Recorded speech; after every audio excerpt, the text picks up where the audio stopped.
Welcome to the E-commerce Badassery podcast, the place for scrappy entrepreneurs who want to learn actionable steps and strategies to grow the traffic, sales, and profit in your e-commerce business. I'm your host, Jessica Totillo-Coster, a 20-year retail veteran and former brick-and-mortar boutique owner who spent 3 years as the only employee of a 7-figure online store. That shit was crazy. I know exactly how it feels to do all the things, and I'm sharing everything I learned the hard way so you don't have to. I may have started this business by accident, but supporting badass bosses like you lights me the fuck up, and I am so stoked to see you grow. Are you ready, babe? Let's roll.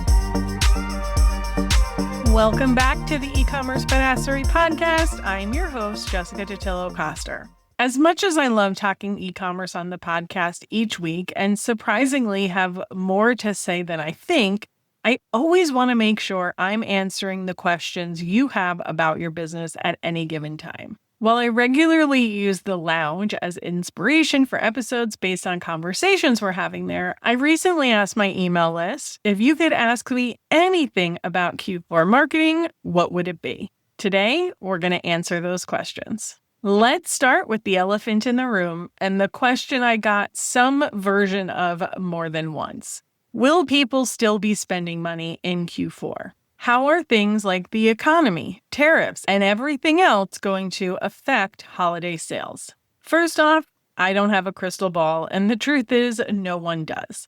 There are plenty of reasons to be concerned. Prices are rising, unemployment is ticking up, job growth is slowing. But despite all of that, the stock market looks fine. And that doesn't necessarily mean much for the wallets of everyday Americans, but it's often used as a shorthand for the economy as a whole. So you end up with these conflicting narratives.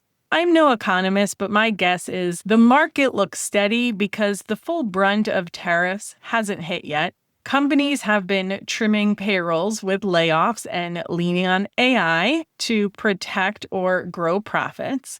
And there's a lot of investment happening in these AI companies, which is likely inflating market valuations overall. Essentially, we're all confused. But here's what I can tell you from my experience. In my 25 plus years in retail, no matter what is happening in the broader economy, Q4 holiday sales usually manage to hold their own. Are people going to be lining up outside Best Buy for the latest flat screen? Probably not. But will they still be buying the typical holiday gifts like jewelry, scented candles, cozy winter gear? Yeah. They might spend less than they have in recent years, but spending doesn't disappear altogether. A recent survey covered by Reuters suggests holiday spending is expected to see a pretty big year-over-year drop. In fact, its biggest one since the pandemic. What's interesting, though, is even with this projected pullback, consumers' holiday budgets are still higher than they were in 2020. And that's despite the fact that back then, even though there were all these layoffs and furloughs and things were crazy, there was a lot of stimulus money that had people feeling more financially comfortable than you think they feel right now if you're listening to anyone on the internet. So again, we're all confused. But hey, according to this survey, yes, people are going to be spending less than they spent last year, but it's still more than they were planning on spending in 2020. So are you going to increase your Q4 revenue by 20% over LY? Probably not. But are you headed for a massive collapse? Not unless you decide to throw in the towel before even giving it a solid try. At the end of the day, people will still buy gifts. There are always going to be folks who are ready, willing, and able to shop for the holidays. And those who aren't able will probably still swipe a credit card. That part might feel a bit icky, but other people's financial choices are none of your business. Your job is to market ethically and just stay out of their wallets. The key to success this season is capturing as much of that holiday spending as possible. Visibility is everything. You've got to go all in with your marketing in Q4. You may need to be a little bit more aggressive. Maybe that's not quite the right word, but you get what I mean. What used to feel easy will likely take more effort if you want to cut through the noise of every other brand fighting for the same attention and dollars. So my advice is this.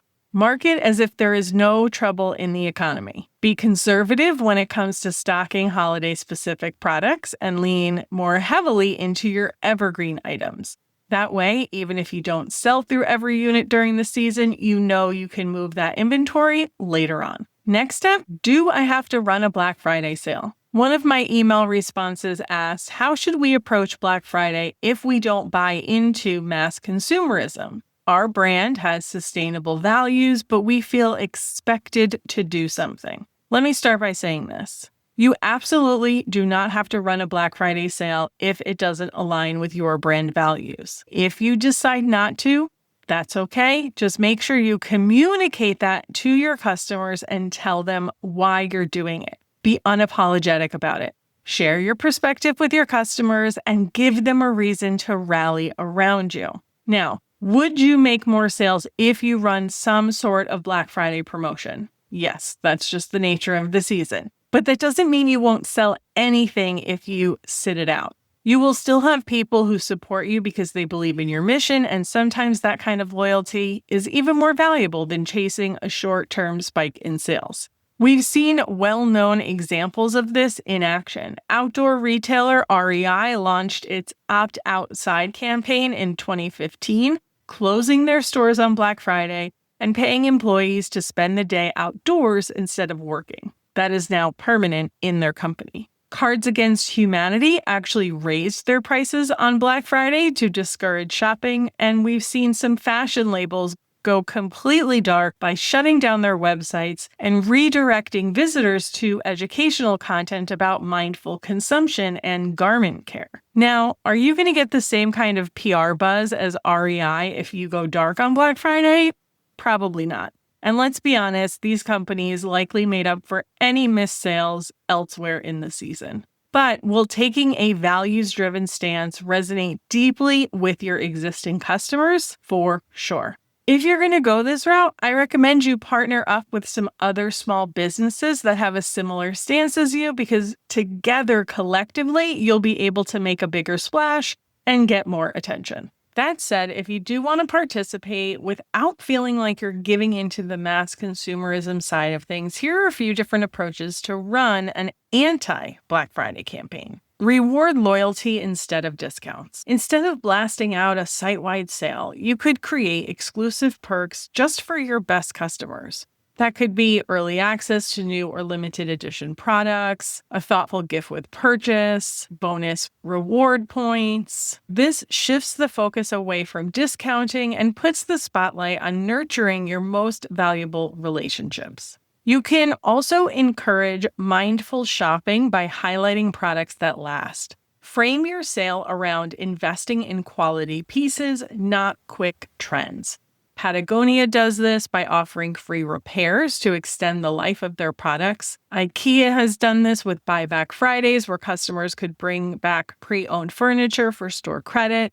And there was an activewear company, Girlfriend Collective, who incentivized recycling by giving store credit for returning old activewear. If you sell consumables like skincare, coffee, even candles, you can position your promotion as a stock-up event. Customers aren't buying more than they need, they're simply saving on items they already use and love. It's a great way to meet them where they are without pushing unnecessary consumption. The one thing to be aware of if you do go this route, though, is it means it's going to lengthen the time before they come back. So if they typically buy every 3 months, you may not see those customers return until 6 months later because they bought more at a time. As long as you plan for it and you tuck some of that cash away, you should be good, but I just want you to be aware. Another option is to tie your sales to impact.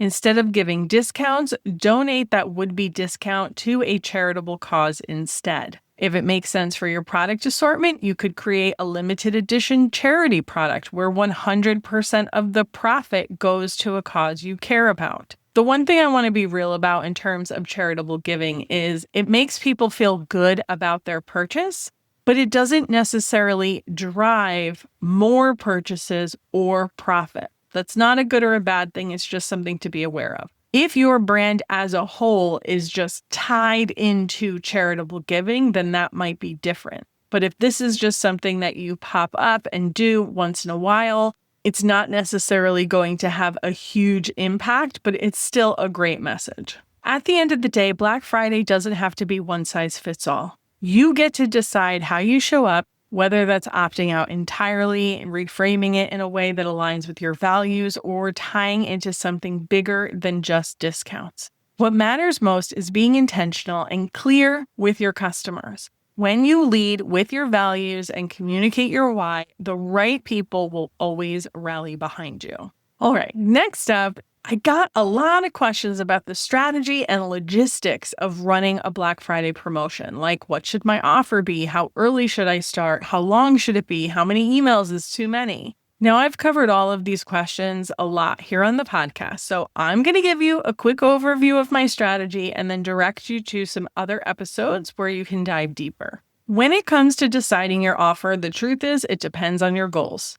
Different types of offers have different results. A site-wide discount will always generate the most revenue, but will have the biggest margin hit. Things like gift with purchase, those only work for existing customers who already love you. You have to find the sweet spot for your product and customer. I personally love a buy more, save more, or a straight percentage off that doesn't include your best-selling items. I recommend you look back at what has resonated best with your customers in the past, and then make sure you've actually brought in enough additional sales and revenue that even with the discount, you end up with more dollars in profit versus just giving money away on items people would have bought at full price. In terms of timing, I have a very specific structure that I like to follow. I open early access on Wednesday night before Thanksgiving. And yes, you're going to build an early access list for this. The sale goes public on Thanksgiving evening. So I usually will do like 6 p.m. Wednesday night starts early access, and then you can do Thanksgiving 6 p.m. is when the sale starts.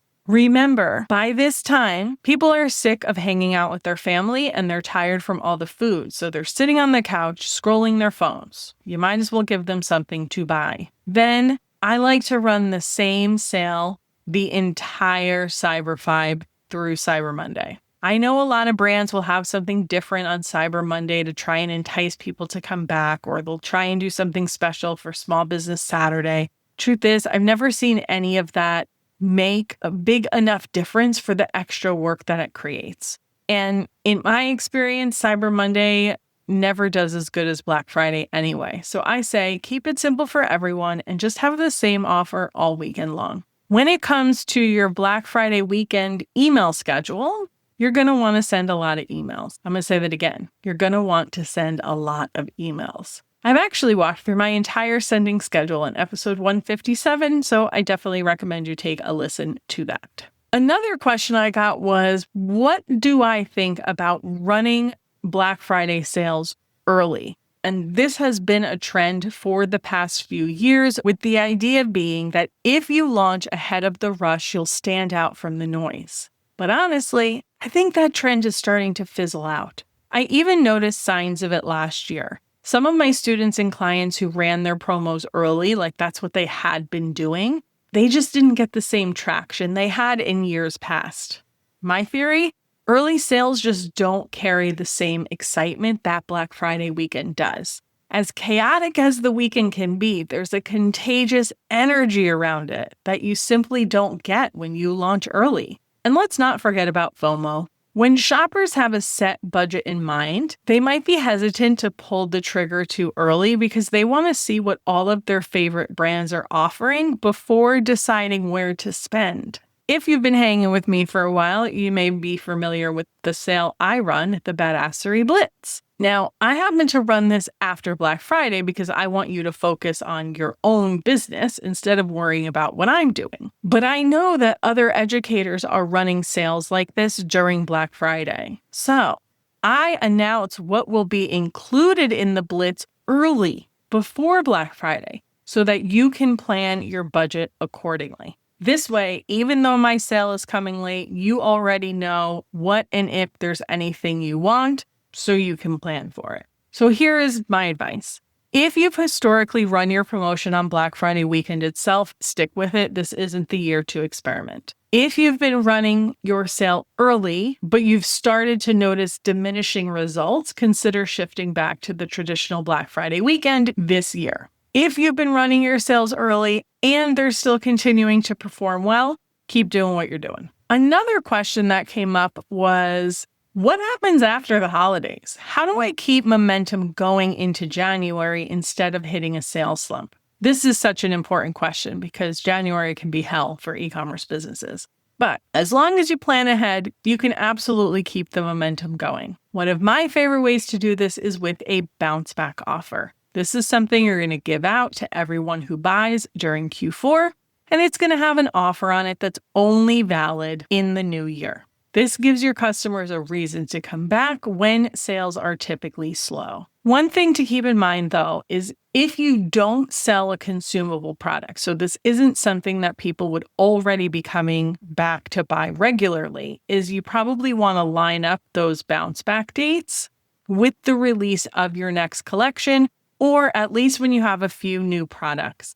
You don't want to ask them to come back and buy the things they already had access to during the holiday season because they probably would have just bought it already. If you want more ideas for how to bring holiday customers back in the new year, I actually have a whole episode on this as well. It's episode 303, so make sure you check that out.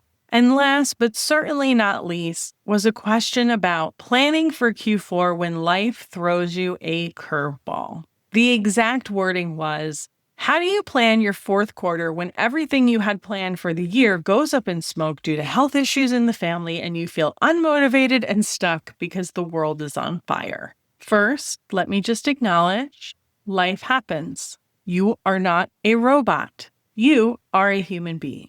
And sometimes the most important thing you can do is take care of yourself and your family. If that means scaling back, simplifying, or skipping things altogether, it's all okay. At the end of the day, this is just business. You sell products, not oxygen.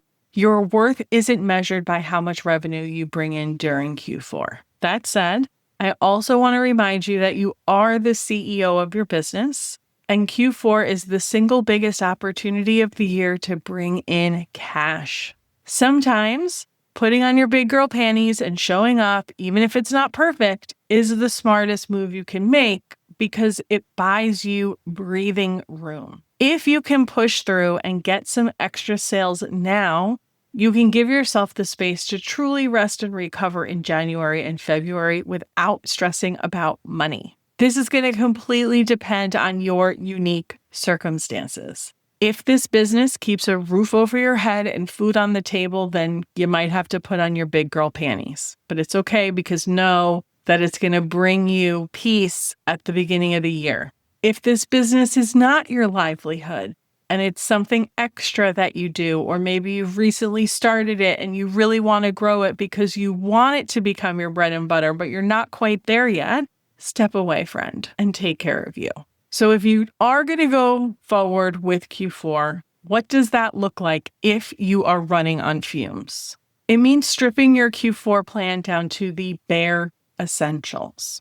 That means leaning on your evergreen products more heavily instead of worrying about bringing in holiday-specific things. It's reusing last year's emails. That's letting go of a marketing channel that just isn't pulling its weight. My advice, give yourself permission to do less, but commit to doing something. Honor where you are, protect your energy, and remember that even a simplified effort in Q4 can pay off in a big way for the months that follow. If you want some more tactical ideas on how to simplify Q4 without sacrificing success, check out episode 296 where I walk through some ideas. One quick note, in that episode, I talk about an app that lets you create timed banners that will show or hide at a specific date and time. So you can switch your promo banners overnight and you don't have to worry about doing it. That episode was released before my course, Shopify Secrets, which includes a tutorial on how to turn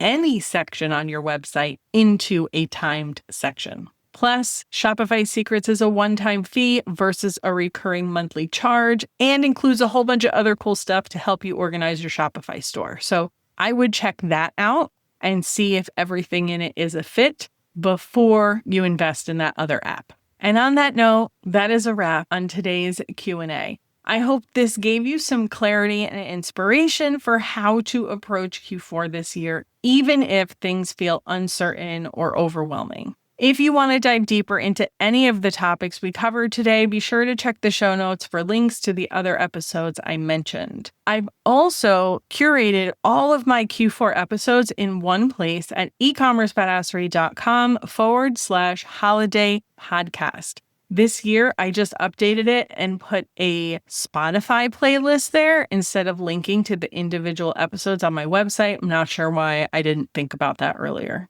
but it's there now. This is also where you'll find all of my holiday mini courses and templates and things to help you plan and execute your Q4 strategy, including this year's brand new holiday gift guide glow up template that turns your gift guide into a flippable magazine your customers will love. I am so obsessed with this and so happy that I finally created it. As always, thank you so much for hanging out with me today. I really appreciate you. Wishing you a profitable, stressless holiday season, and I'll see you on the flip side.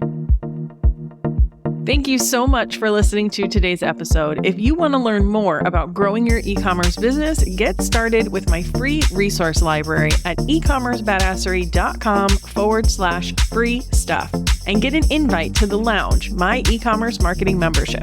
When you're ready for one-on-one support, apply to work with me at ecommercebadassery.com/apply. Before you go, would you do me a quick favor? Leave a rating and review and tap that follow button.